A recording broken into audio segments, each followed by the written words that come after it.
Good afternoon and welcome to LVS Perspectives number 31, Neurodiversity.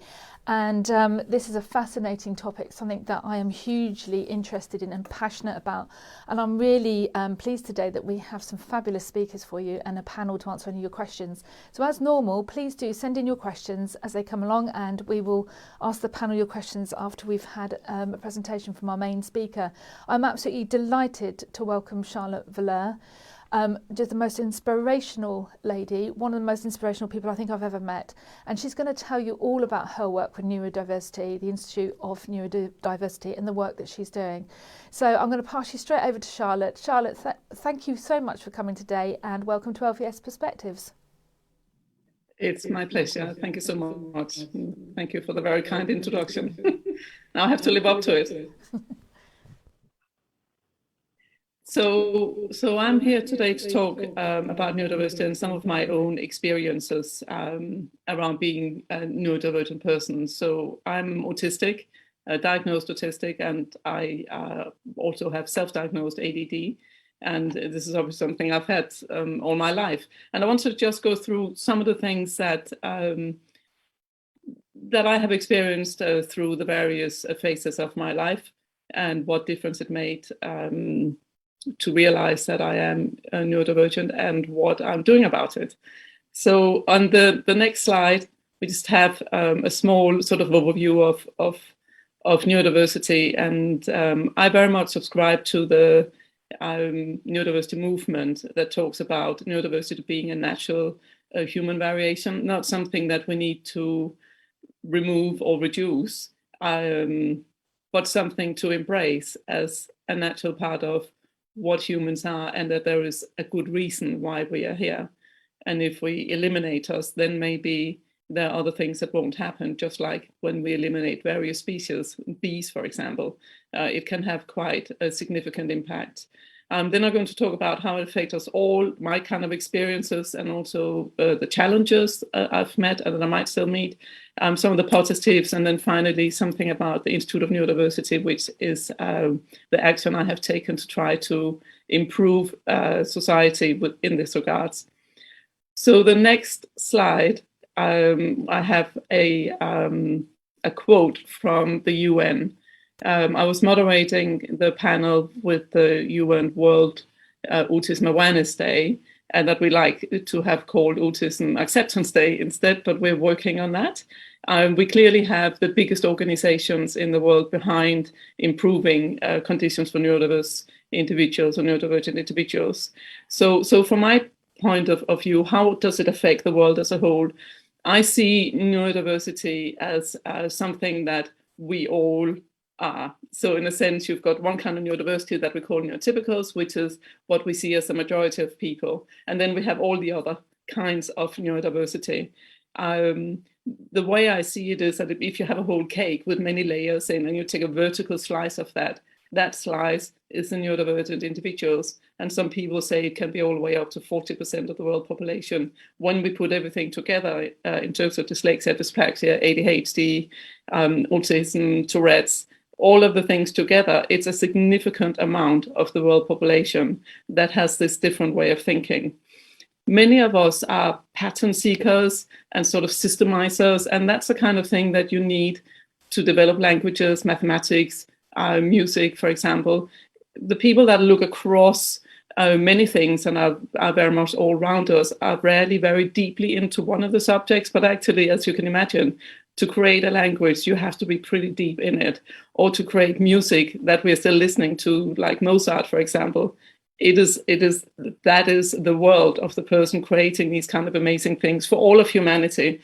But that person can only focus on these kind of things, and someone else will have to make sure that they handle the environment around them and the infrastructure, feed them, pay the bills, make sure there's a roof over their head.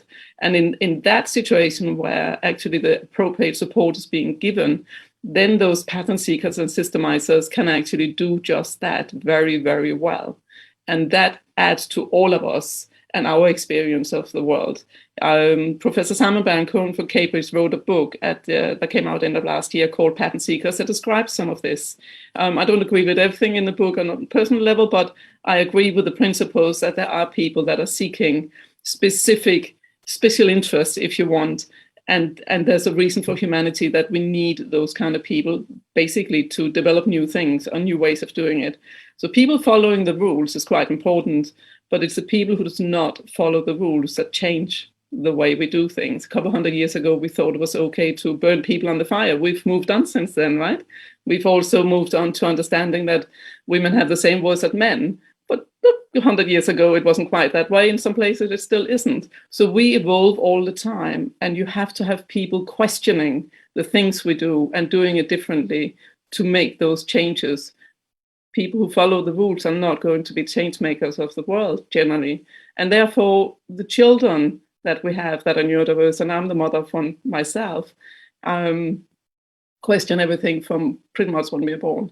And that can be really hard for parents. It can be really hard for schools because it's a lot easier when you have a group of 25 or 30 children that just do this thing that you're telling them to do, as opposed to wanting to talk about rockets or other things that they find more interesting. But actually, we should support that kind of diverse talent from when they are very young, both at home and in the schools, because that's a way that we can develop these pattern seekers and systemizers that are actually able to do incredible things in very specific areas. There's nothing wrong with that. Yes, it can make it more difficult to fit into society because that all-round knowledge of various things that people like to do when they small talk isn't really there. And that's a problem that I always had, is that I don't do small talk well because, one, I find it incredibly dull.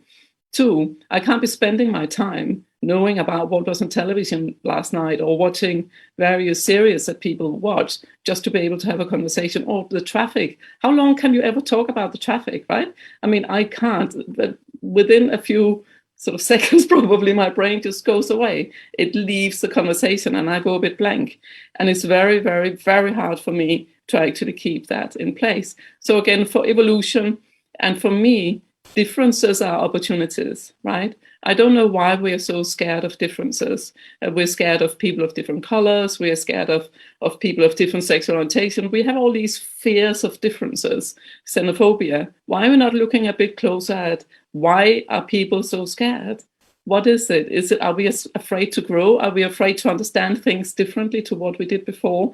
Those are some of the things I think that we should have some more focus on this fear of differences, because it's holding us back. It's holding us back when we feel it's okay to, kill people that are different from ourselves, when it's okay to enslave people that are different from ourselves. It's not okay. I mean, I got bullied relentlessly as a child. For what reason, I never understood. And I asked my sister, do I have bulimia on my forehead? Because I didn't understand. I was virtually non-vocal till I was around 12 years old. I was incredibly shy and very introverted. So I struggled to see why I should be beaten up randomly. And I was literally beaten up, blood nose, everything, on many occasions by random people, other children, generally a bit older than myself, who for some reason did not like me. But I didn't go to school with them. I wasn't in the same class. They weren't in any groups around me. They were just random people on the bus or on the way home or whatever. So that was problematic. The next slide will talk a little bit. This leads into the next slide. This is me on the right with my sister and my mother. Unfortunately, my mother died 3 years after this picture when I was 7, which was massively traumatic, as you can imagine, for me and my sister. We grew up with my father. Had a new stepmother for a couple of years that didn't work very well. So that went, so not a great childhood.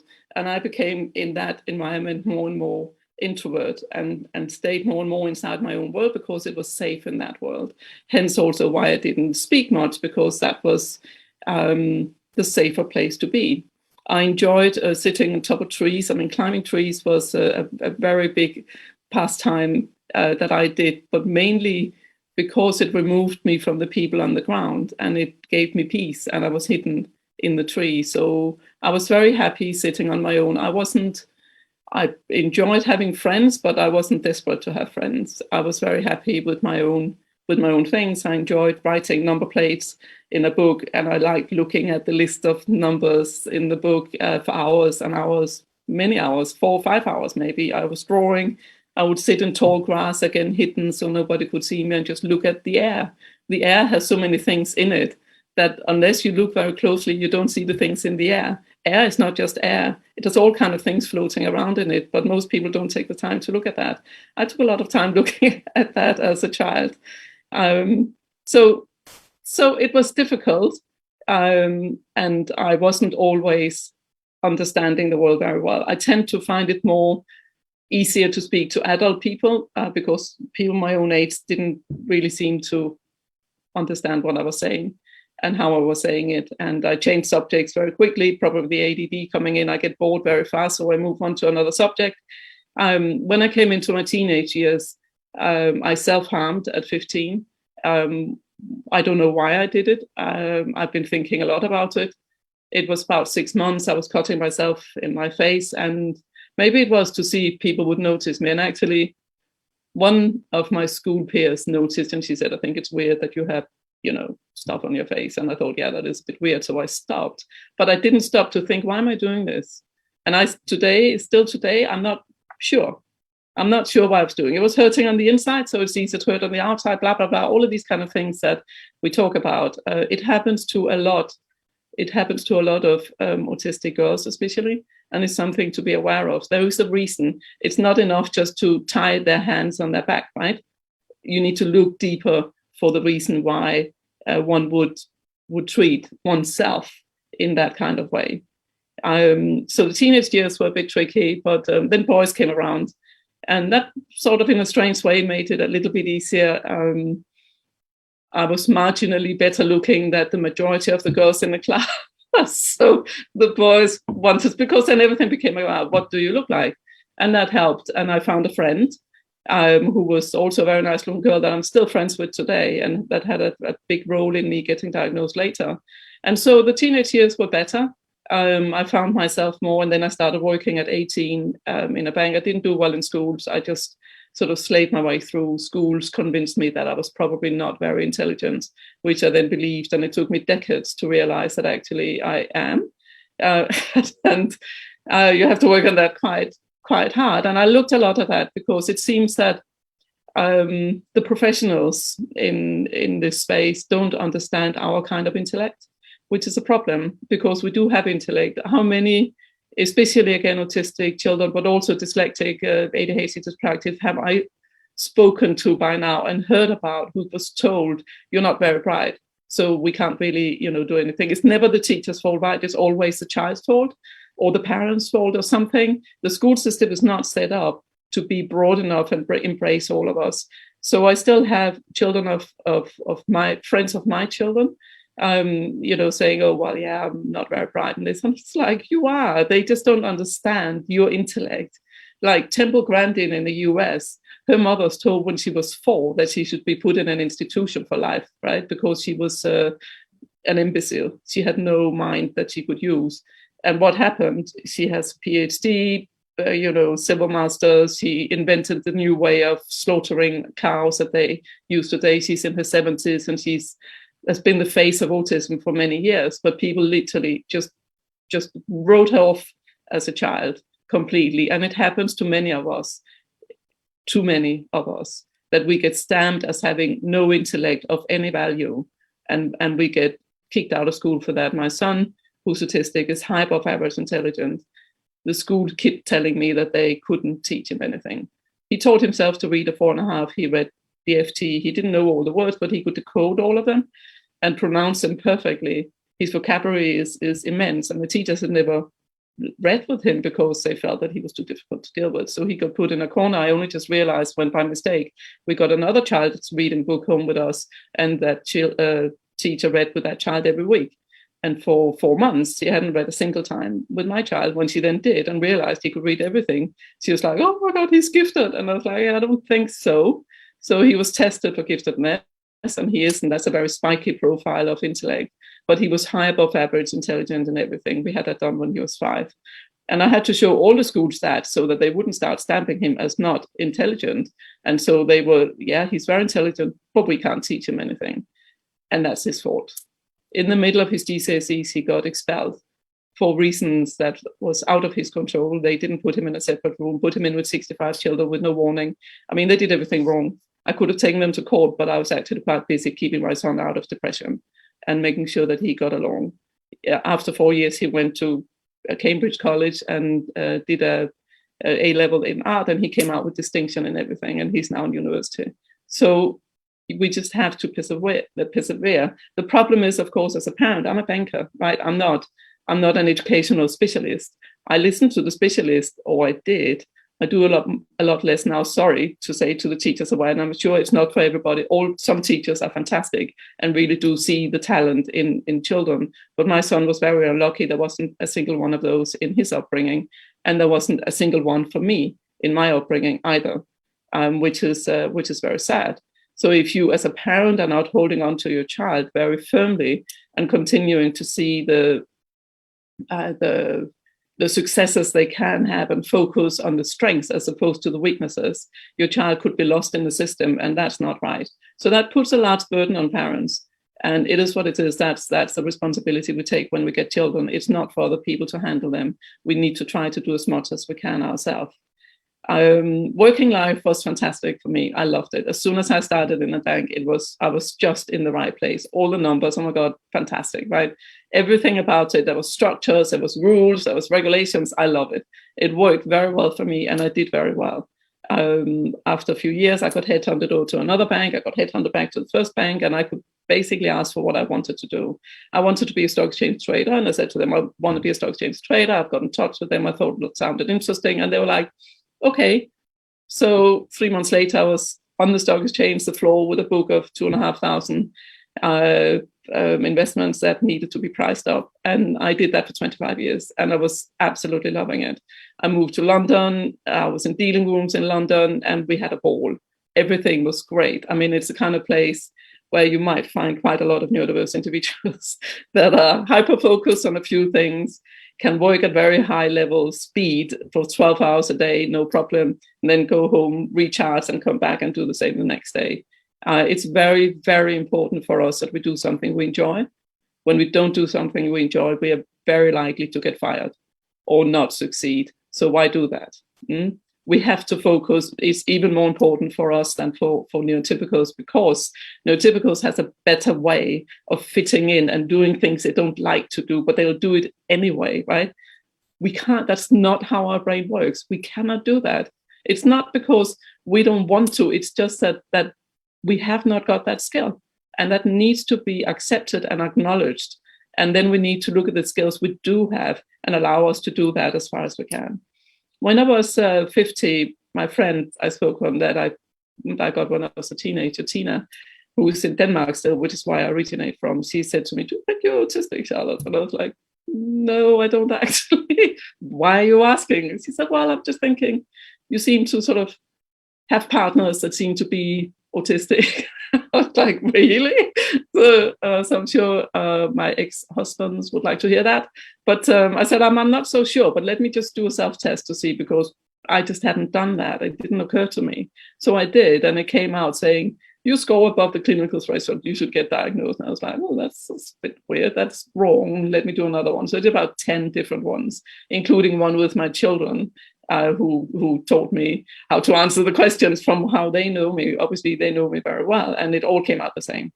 I then thought about that for a couple of years, because it was like I suddenly had to look at my life in a completely different light and readjust everything I had experienced. So nothing had changed, but everything had changed.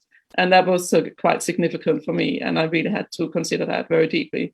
I then got fully diagnosed, and yes, I was diagnosed as autistic, not marginally. I mean, I scored high on everything that they measure. Hundreds of questions, talking to family, all kind of things, various little, spending days with psychologists, what have you, the lot.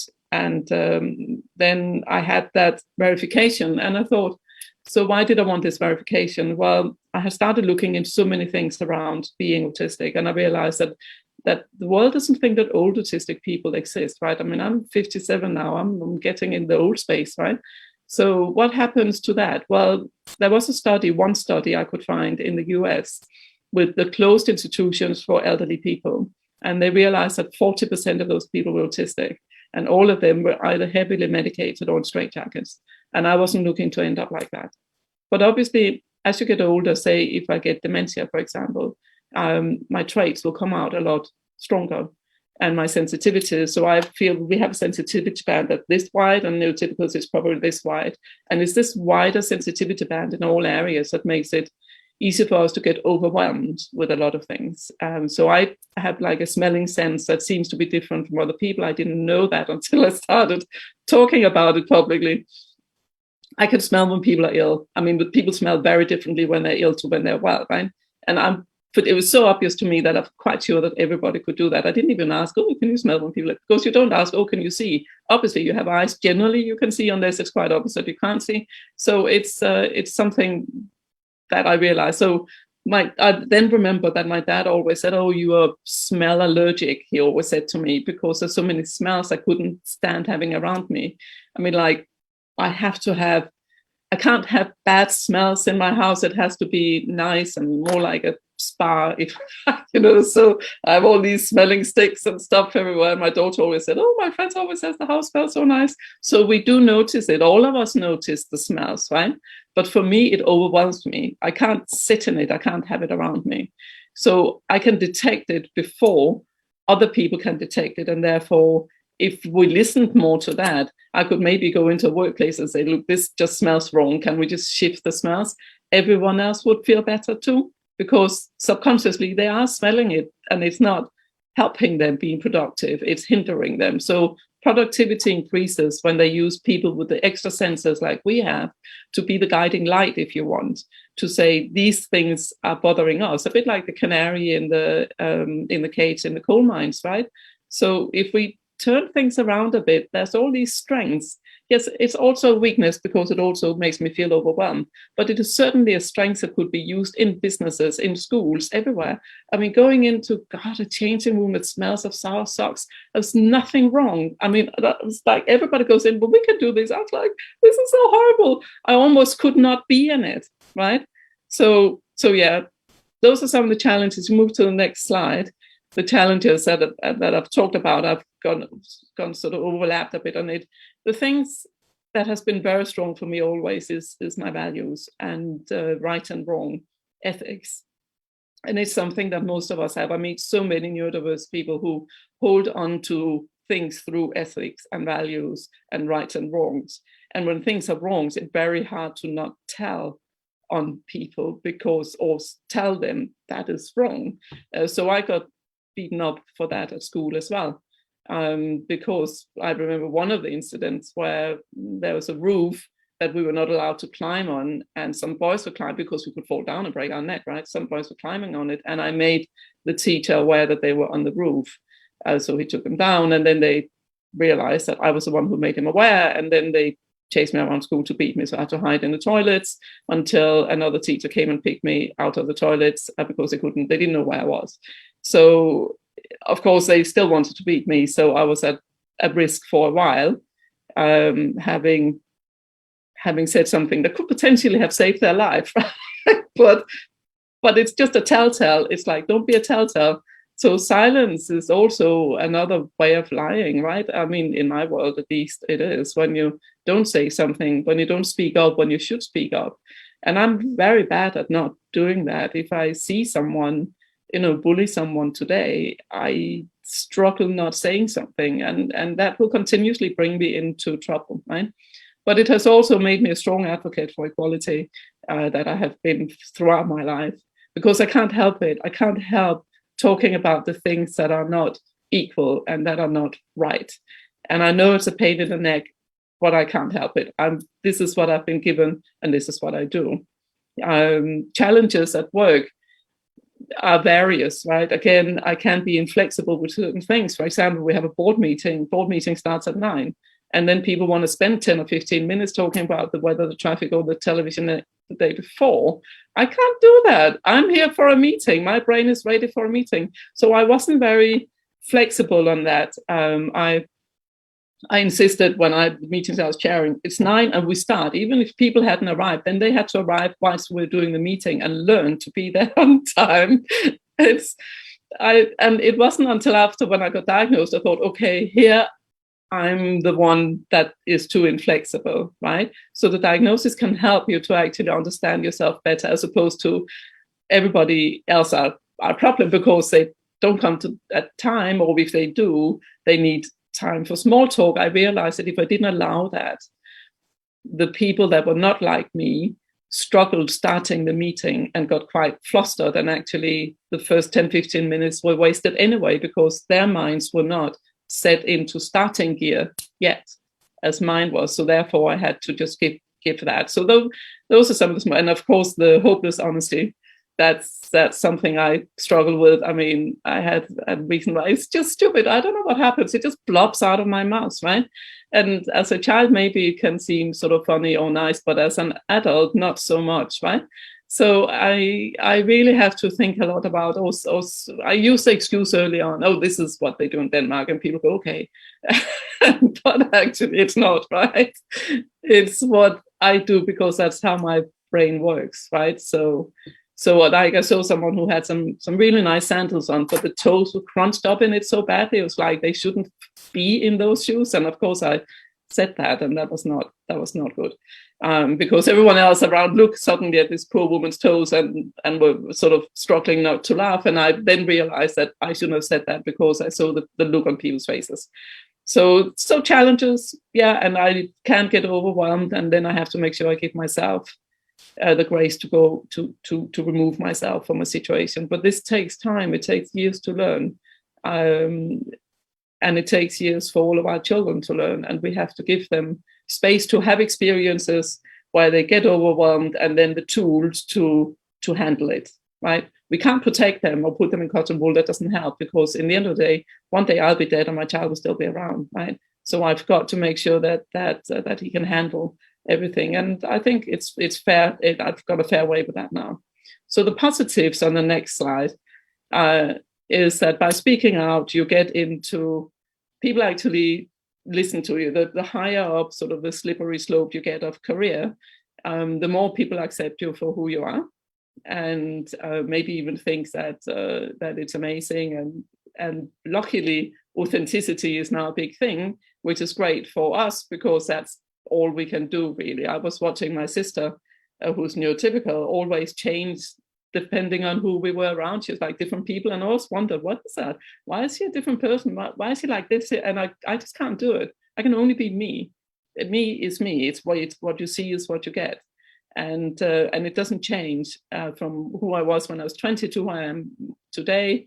Even if I have higher positions, I mean, a position is just a position, or title is just a title. It doesn't make you more of a human being, right? It doesn't make you worth more as a human. You're just the same. We all go to the toilet in the same way, right? I mean, even the Queen. I shouldn't be saying that, and it's not to be disrespectful, but it's just to put it in perspective that we are all the same. So the values I've always held to has helped me very well. It has not always been easy. Holding on to your values and standing by them and living by them will go against you. I have had to remove myself from positions at times because my values were being walked on, and I can't tolerate that. For me, then I lose my integrity if I can't, live by my values. So it means sometimes you have to make hard choices. Am I willing to lose my integrity, or should I stand by my values and leave this situation, making people aware of why I'm leaving? So that's what I have had to do a couple of times. And people by now know, for example, regulators know if I leave a board within the first 2 years, it's probably worthwhile for them to have a closer look at it. So that's interesting, but challenging. So I obviously can't take any positions on that I'm not absolutely sure I can live in. And if I do, I make them aware that if things are not like this, you're better off not taking me, because I won't fit in and it will be an unhappy relationship. Some people have then gone anyway and said, yeah, we're all on it. And then when I get in there, it's not. And when I then push for the things we had already agreed, it doesn't happen. And in the end, I have to leave. And luckily, because all of my life I've lived very strongly by my values, people generally understand that it's because something is a bit out of whack on the inside. So is that's both positive and negative, right? It does mean that some people will be scared. People say they're scared of me. I don't know what that even means. Well, I mean, I'm not going to hit them, right? But what are they scared of? Honesty? Are we scared of honesty? Is that it? Or direct speaking? Maybe that is it. The advocacy really feeds me in my private life. So I have sort of this 8-8-8 rule. I need to sleep 8 hours. I have to sleep 8 hours or I get migraines because I just get too wound up.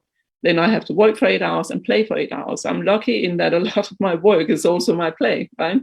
So I'm often productive 16 hours in a day.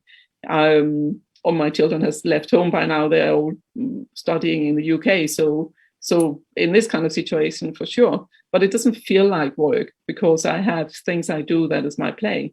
So what I do is my voluntary work, which is 2 charities I run, and then my work, but it all blends together because actually it's all something that makes the world a better place. I would like it to be a better place when I leave it than when I arrived, but it's kind of increasingly difficult to do that with what we have done to the world so far. So I will do my piece to try to reduce the impact of that. So the last slide is what I'm trying to do within neurodiversity. So I launched an Institute of Neurodiversity, which strangely was not here. There was nowhere where we have a voice, where we come together as a community. We're not very good at coming together with people. Many of us have very small number of friends. And in schools, it's often easy to see neurodiverse children because they have a low number of friends or no friends. We are also quite happy in our own company, quietly sitting doing the things that we enjoy doing. When we do have friends, and I even have that today, we're quite happy with parallel plays. Right? It's quite nice to have someone in the room, but I don't need to talk to them, right? Or interact. But it doesn't change that it's nice to have them in the room. I still enjoy that. So in the Institute of Neurodiversity, we have 6 sort of mission goals that we are working on, which is representing us as part of humanity, all neurodiverse individuals, collaborate with anyone who is within neurodiversity who has the same end goal as us, create awareness, a high level of awareness. Just recently I said to someone, I'm autistic, I was an elderly woman, and she looked at me, she said, "Oh, I'm so sorry." I was like, no, it's okay. And she said, "Oh, I'm so sorry." And I was like, "Okay, you're sorry." So it's kind of made my career. And she said again, "I'm so sorry." In her mind, she couldn't get over the sort of the biases that's been put into her mind that we are people to be sorry for, to feel sorry for. But that's not going to super help us in society when we want to go out, if that's the starting point, right? We're people who have strengths as well as weaknesses, just like everybody else. If there's a better understanding and acceptance of the strengths and the weaknesses, I very much subscribe to the social model of disability, where society around us disables us or disenables us, if you want, in doing the things that we are good at. The next one is celebrate. We need to celebrate being neurodiverse and neurodiversity in general. We need to celebrate the strengths so that we can be spotlighted for the strengths as opposed to the weaknesses. Spotlighted for the strengths we have and help with the weaknesses, just as we do with neurotypicals. We want to do research. We have a research unit that has also put together a declaration around how we should see neurodiversity in society, which we will put out and we like people to sign up to. And then we connect. We connect all of us together in neurodiversity networks. We have corporate members. We have a great group of founding corporate members: Jacobs Engineering, Wood PLC, Langer Root Construction, Jersey Electricity, large organizations who wants to stand behind the neurodiversity movement.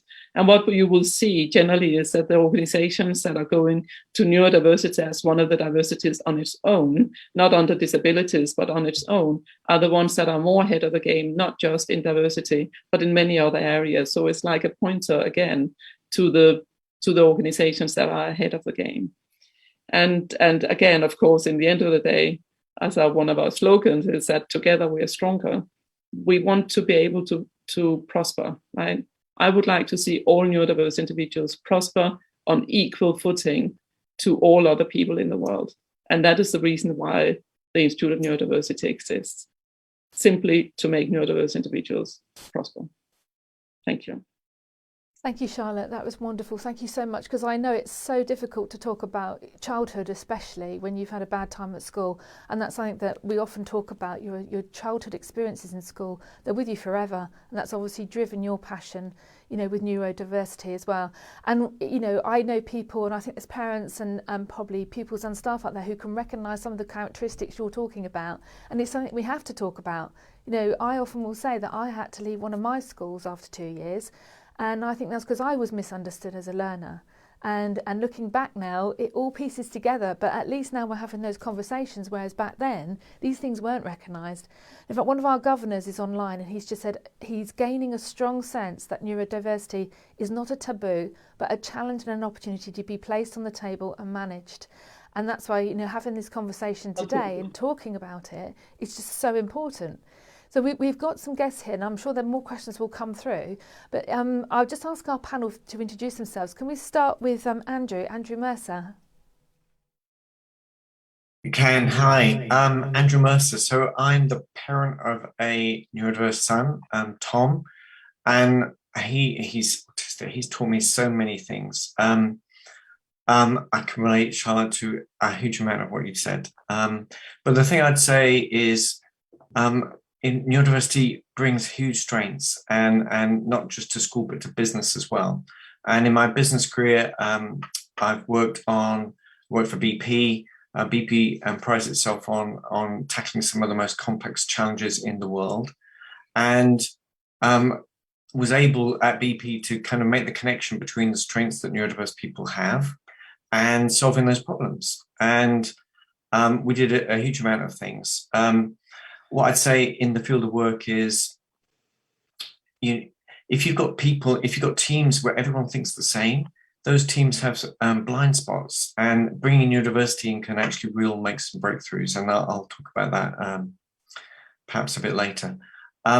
Since BP, I left BP a year ago, I've been working to promote neurodiversity in the insurance, investment and financial services sector in a group called GAIN. And I'll be glad to talk about that as well. So that's me. Thank you. Kate. Hey there.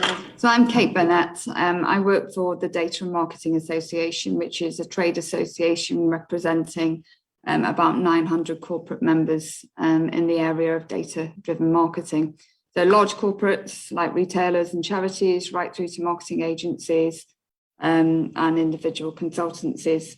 So I run something called DMA Talent, which is responsible for getting the next generation of marketers into the industry. Very important in our industry that we have lots of different types of people to reflect the customer base that's out there. I'm not a neurodiversity expert in any way, shape or form, but what we did back in 2018 is started working with our members to provide them with more information about what being neurodiverse was like, with quite a focus on autism at the beginning. And we worked with someone working for the NHS in autism to deliver some workshops for our members to help them understand the condition, understand the great strengths and the great abilities that people with neurodiverse conditions have and how they make the most of that in their businesses. And just really importantly, how they can adapt their workplaces to make people welcome and flourish and do their very best and give their best performance. So we did a number of those workshops that our members got involved in, and that also led us to produce some employer guides at a very, simple level. We've done 3. We've done one for autism, one for ADHD, and one for dyslexia, looking at our industry, the marketing industry, and how we can help people come into the industry and do well when they get there. So by no means an expert, but I feel the marketing industry, as some of the industries we've talked about already, has a very broad spectrum of jobs in it where you can be hugely creative, being a designer or being a copywriter with words, right through the other end of the scale where you're a data scientist, where you're using algorithms, where you're looking at data insight, you're looking for those patterns that Charlotte talked about earlier, and those people that think differently. So there are an awful lot of opportunities. But as an industry, we felt we needed to make sure the workplace understood, and we weren't throwing people into into situations that just wouldn't work for them. So yeah, that's my background. Strong belief that people with neurodiverse conditions have an awful lot to offer, and particularly for our industry. Thank you. And then Jen. Hi, my name is Jen Weeks. I'm the principal of LVS Sussex, and we are a specialist school for students with autism. And the majority of my students have come from the mainstream sector. For whatever reason, it normally hasn't worked out for them.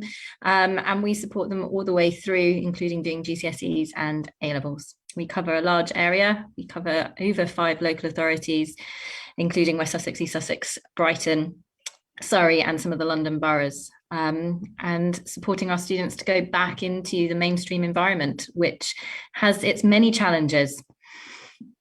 Great, thank you. So if you're at home and you've got any questions for the panel, please send them through. But Kate, can I just come back to you? When we had our discussion last week, we were saying, obviously I associate marketing with creative people, and you were on about the data analysis part of it. Could you just elaborate on that and the broad range of skills that marketeers need now?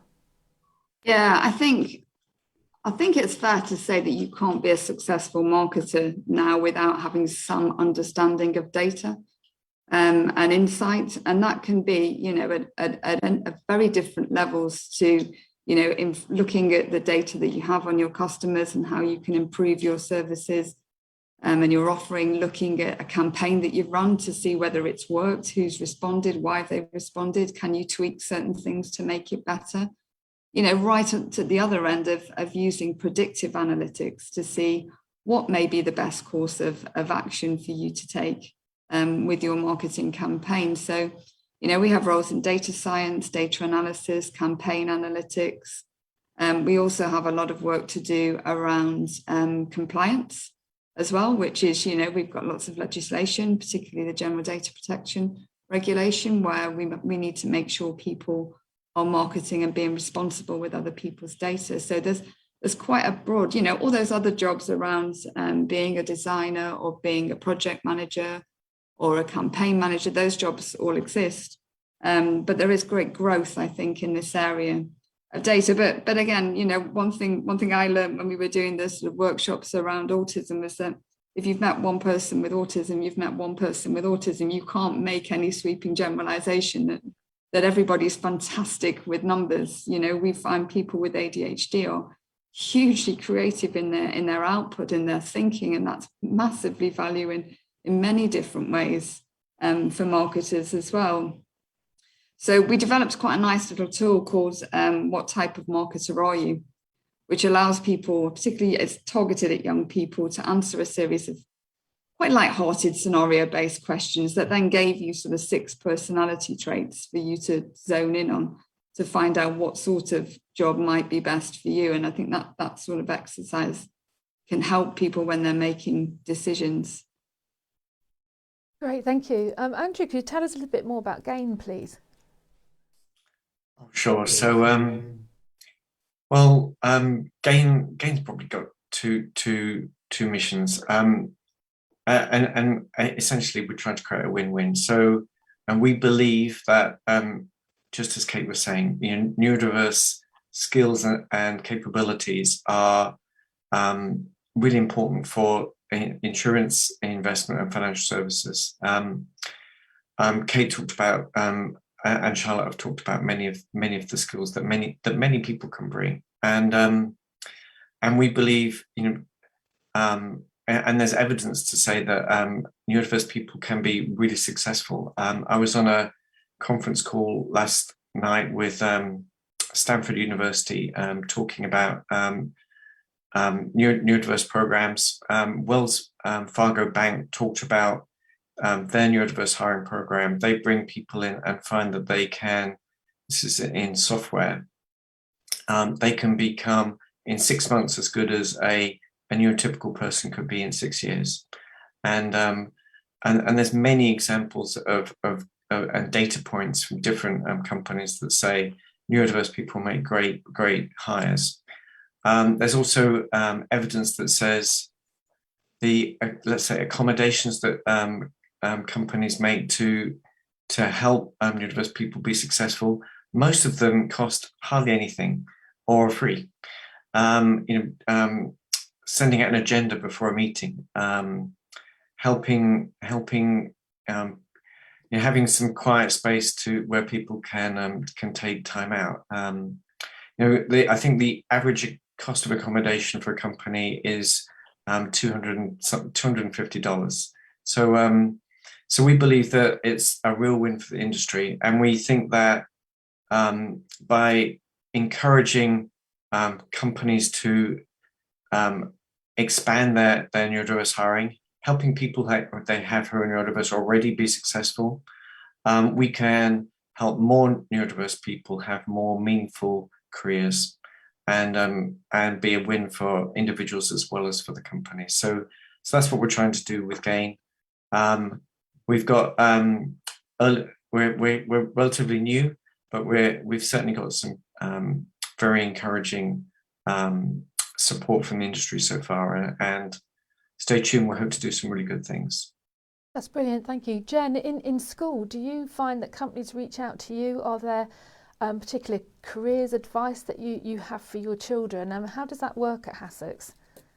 So we have a careers advisor that we buy in, who works with our students, not just as the one-hit wonder, which I think is often what sometimes career advice can be, but actually 3 times a year with the same students. So it's the idea of formulation of those ideas, then developing of those skills, and how does that look in practice, and also the journey they may need to take to get there, because sometimes it's not going to be instant. There might be various steps to be able to make, and maybe needing to go in at a certain level to then build up to the skills, and in particular also interview practice, because our students in particular may not come across socially in those interviews and respond as quick to the questions as some of their peers might perhaps, and preparing them for perhaps the fact that they may have to do a group activity as part of an interview process, and actually be assessed on how they their interpersonal skills with others can be quite a daunting thing. So preparing through role play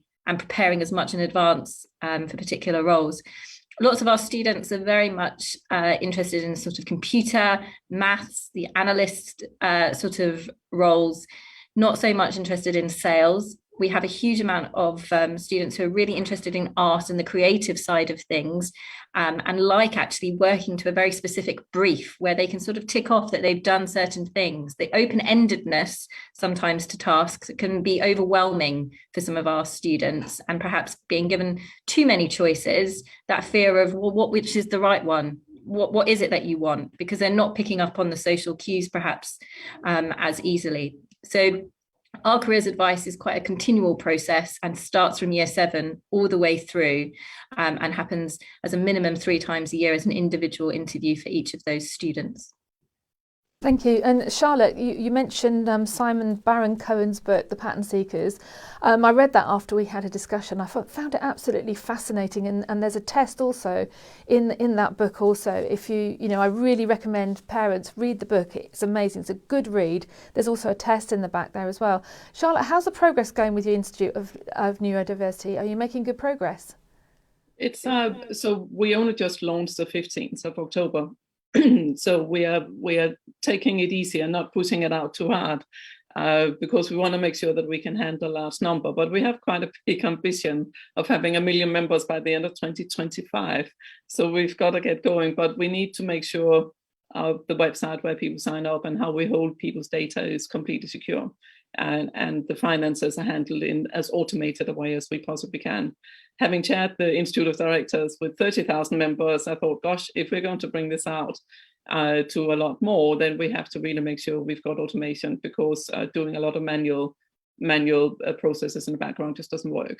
We haven't got the resources for that. So it's going well. We have built up a good amount of support, and also groups like the research department, for example, that are collaborating and working closely with us under one. We want to have, for example, we've got some masterclasses. We want to have specific ones that talk about, so you mentioned social cues, Jen. It's like we're saying there's one social way of being, and we would like people to understand that there are several social ways. There's one that is for this group of people, say neurotypicals, and there's another one maybe over here. It's not that one is right and the other one is wrong. It's just that if you want to function in this group, You've got to understand what they expect from you, but it doesn't mean that how you are is wrong. How we're doing it today is very much, no, you're wrong. Everything you do is wrong. So we then try to, well, conversion training, right? They try to train us to be neurotypicals like dogs. And I don't like that. I'm also left-handed. I only just didn't get a bag on my hand when I started school in the 60s. But had I been 2 years old, I would have had a bag on my hand. Today, we know that that was wrong. But we're doing very much the same thing with neurodiverse children. And we are putting them, not so much in Europe as in the US, but we're putting them into specific ways that will change them to be more normal. And we've got to stop doing that, because what is it saying to the child? It's saying that you are wrong. And that is what undermines us to our core. And that's some of what the Institute needs to get across in a much clearer way. We learned that conversion training for LGBTQ+ was not a good idea 30 years ago. But we haven't learned still with us that it's not a good idea with us either. So that's a very key point. I mean, there's dyslexic people, for example, who's told you have to stand on one leg 10 minutes a day, then you will stop turning the letters the wrong way around, right?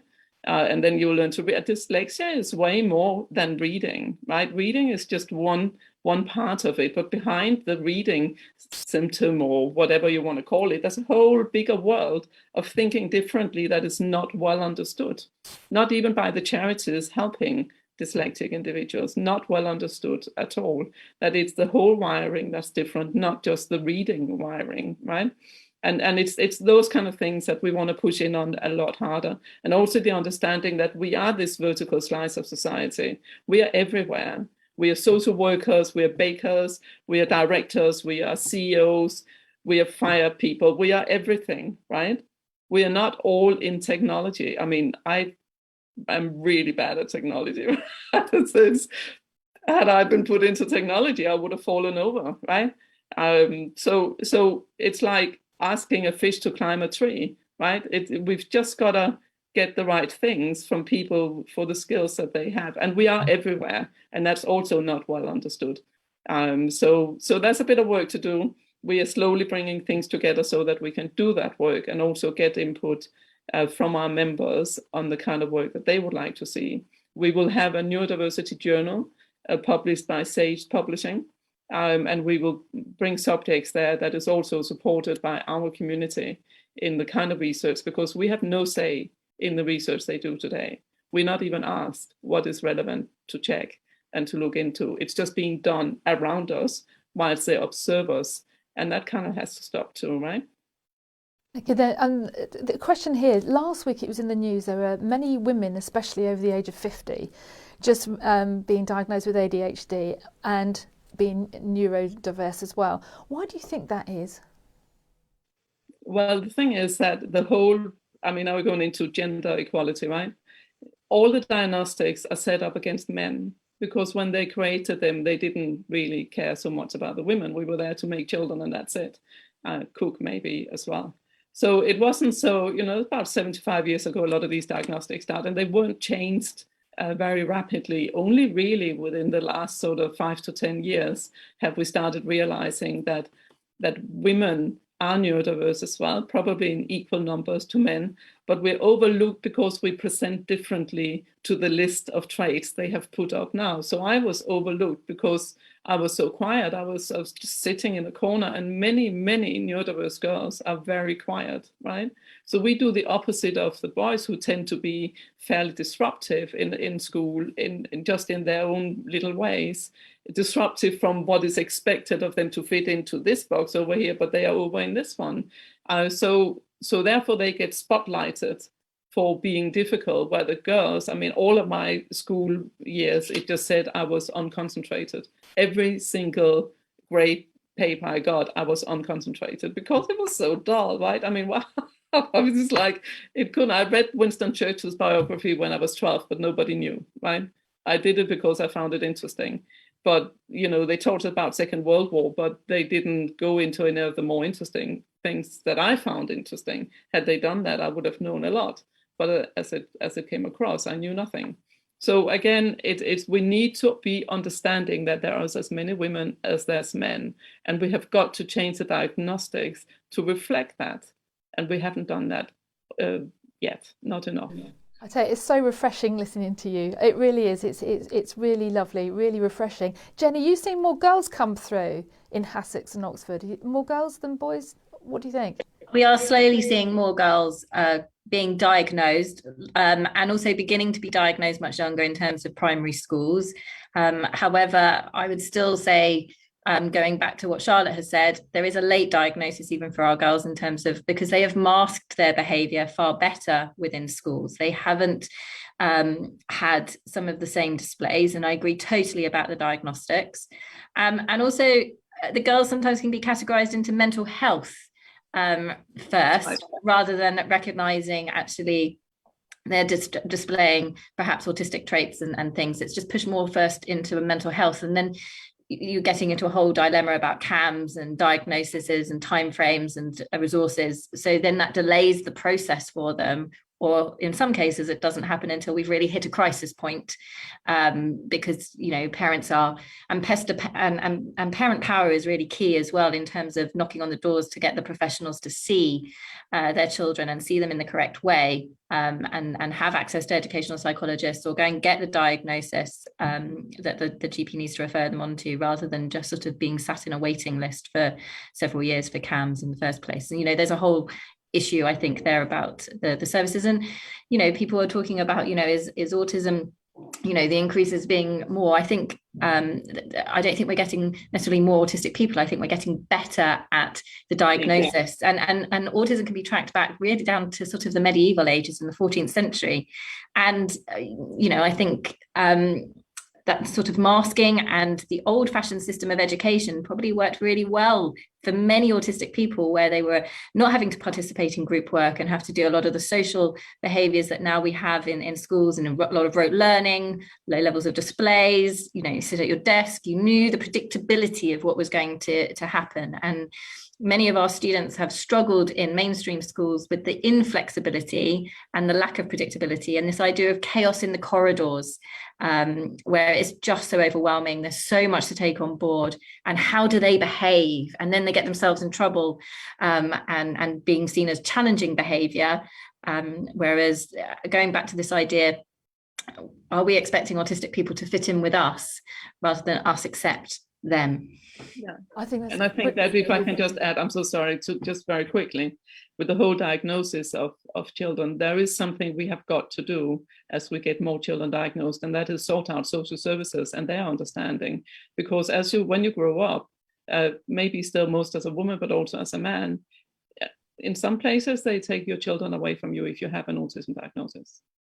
So we've got to be very clear on that. That cannot be a reason for doing that, but it is today.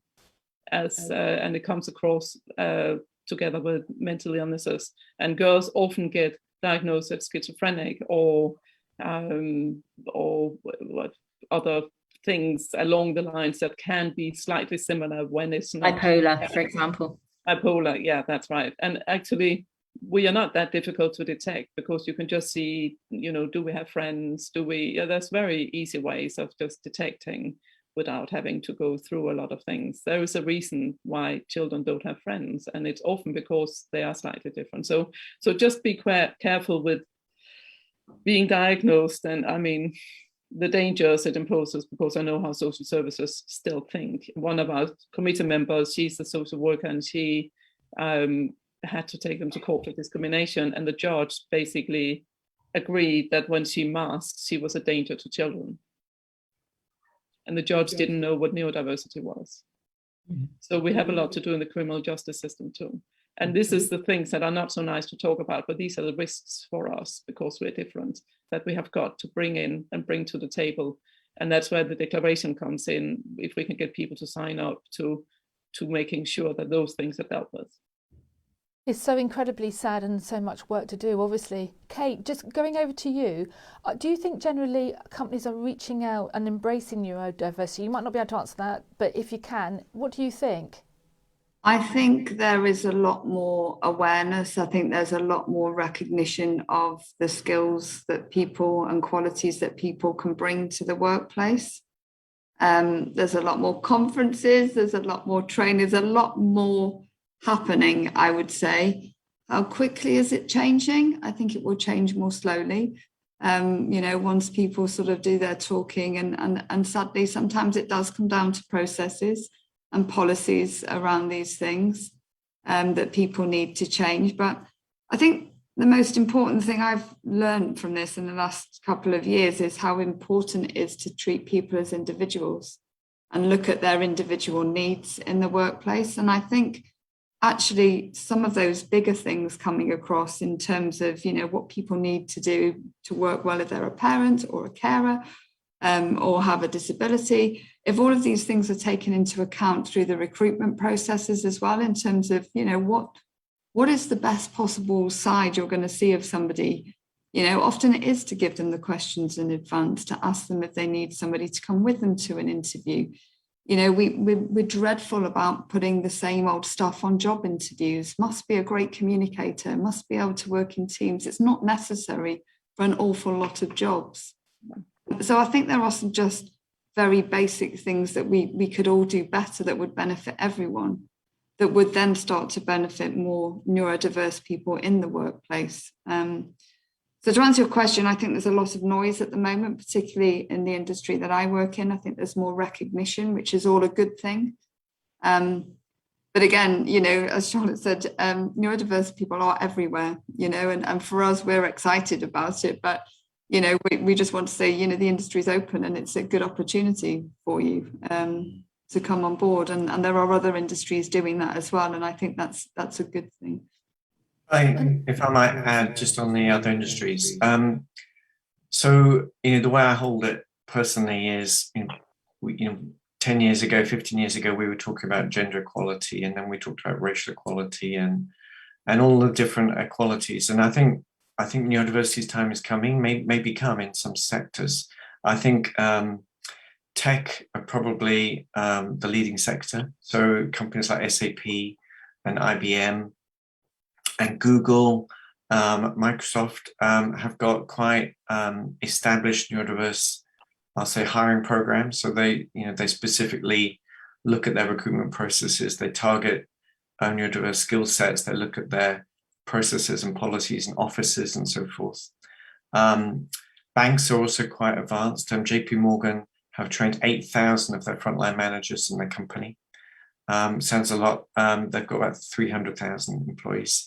But that's significant. Banks are moving this forward, and I think it's spreading. So depending how old your child is, speaking to parents, I'm hoping that by the time they enter the workforce, that more and more companies are much more knowledgeable and neurodiverse friendly.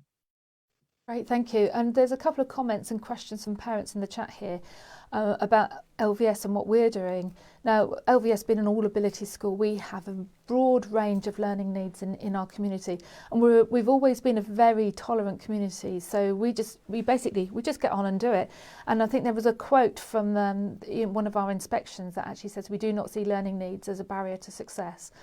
But what we have done recently is when we employed a new head of department in that area, we actually employed a head of neurodiversity. So we're looking more broadly, because we're all there somewhere.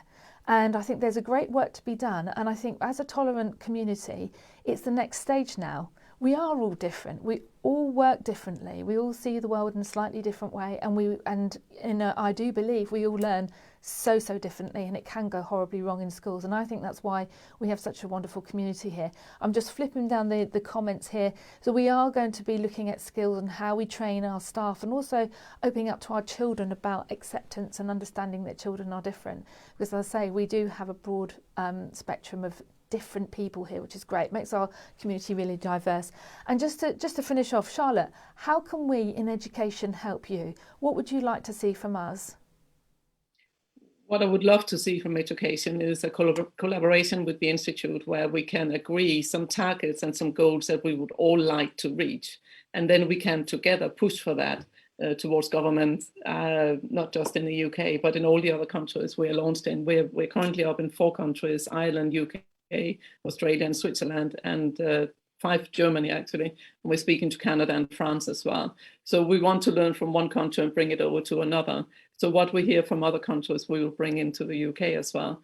But if we can try to come together as one voice on specific things, like 2 or 3 very key things that is needed, then we can push for the resources and for the ways to do that, and together find some universal ways of making everybody more included, not to have special things for special people, but to have a whole different way of doing things that is universal and that works for everyone. Well done, Charlotte. Congratulations for the work you've done so far. And I know Charlotte's also going to be a guest speaker at our Licensed Trade Charity Conference when we finally manage to have it, because it's actually been postponed again because of COVID. But we're looking forward to you speaking to us again as a complete organisation on the 2nd of September 2022. But meanwhile, if we can help in any way, and I'd love to keep this dialogue open with you, Charlotte, and see how we can work together in the future. Okay, can I just thank our panel? So thank you to Charlotte, Andrew, Kate and Jen for a really wonderful discussion. And, thank you very much. And let's keep in contact. I'd like to work further with you all. Okay, so that's the end of LVS Perspectives today.